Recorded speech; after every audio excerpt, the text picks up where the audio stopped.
നമുക്കറിയാം, ഇന്ന് കേരളത്തിൻ്റെ രാഷ്ട്രീയം എന്ന് പറയുന്നത് ജാതി രാഷ്ട്രീയമാണ്.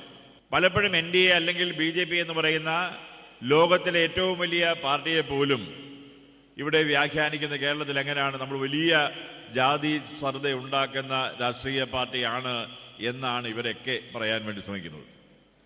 യഥാർത്ഥത്തിൽ LDF എടുത്ത് പരിശോധിച്ചാൽ നമുക്കറിയാം, ഒരു കാലഘട്ടത്തിൽ ഇവിടെ കേരളത്തിലെ തീവ്രവാദം കൊണ്ടുവന്ന മദനി ഉൾപ്പെടെയുള്ള ആളുകളെ കൂടെ നിർത്തിക്കൊണ്ട് പ്രവർത്തിച്ചവരാണ് ഈ പറയുന്ന ആളുകൾ.